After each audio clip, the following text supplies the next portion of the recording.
La sensorialité fait partie des domaines pauvres de l'éducation. Pour se réconcilier avec l'usage de ces sens, il faut déjà réaliser qu'ils sont à la disposition et qu'on ne s'en rend pas compte, qu'on s'en sert de manière automatique. Bien des gens, dans leur éducation, sont coupés de leur corps, ils ont arrêté de faire du sport.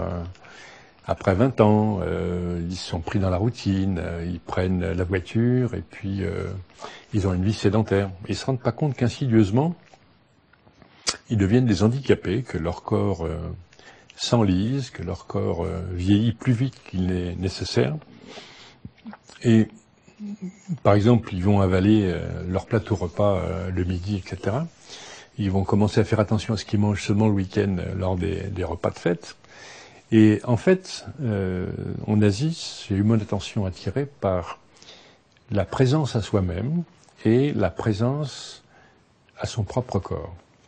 Dans les postures de yoga de l'Inde ou dans les pratiques des arts martiaux du tai chi chuan chinois, on voit bien cette concentration intense des pratiquants. Et pour la vie quotidienne, il y a quelque chose à en tirer comme éducation pour se reconnecter à la perception de soi. Si vous marchez dans les couloirs, si vous marchez dans la rue, en étant conscient de votre respiration, tout au long de l'inspire et de l'expire, tout en étant attentif à ce qui se passe à l'extérieur, vous allez vous recentrer dans les ciels maintenant. Vous allez être plus paisible parce que vous allez impacter votre système nerveux. Au lieu de respirer de façon automatique, vous allez pouvoir respirer consciemment et plus paisiblement et créer de la sérénité. Donc, vous êtes plus centré. 2, vous êtes plus paisible parce que vous êtes dans l'ici et maintenant et que vous êtes attentif. Vous n'êtes pas occupé avec l'esprit qui pense à autre chose d'extérieur, d'éloigné, mais vous êtes ici et maintenant en train d'occuper votre corps. Vous pouvez le faire dans la conscience du geste en marchant. Si vous faites le jogging, appliquez ça à votre jogging et soyez conscient du geste pour être le plus fluide, le plus relax possible, avec la respiration la plus libre, la plus ample possible.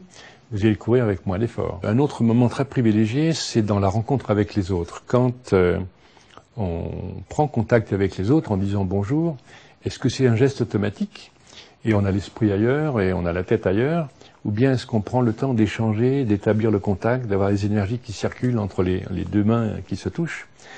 Quand on s'embrasse avec ses proches, ses amis, etc., est-ce qu'on est présent dans le geste pour accueillir, être au contact, échanger du sentiment au travers des sensations? Ça fait une énorme différence dans le contact, dans la capacité de communication. Et sans cette présence à soi-même, on ne pourra pas avoir une présence aux autres suffisante. Communiquer, c'est pas faire du bruit, c'est pas prononcer des mots. C'est synchroniser son rythme avec celui de l'autre. C'est être capable d'écouter, de partager ce que l'on ressent. Et c'est à ce moment-là qu'on rentre dans la zone d'intimité où la communication va être intense, profonde, parce qu'il y a deux êtres vivants qui s'ouvrent en même temps. Ça donne une saveur particulière à l'existence.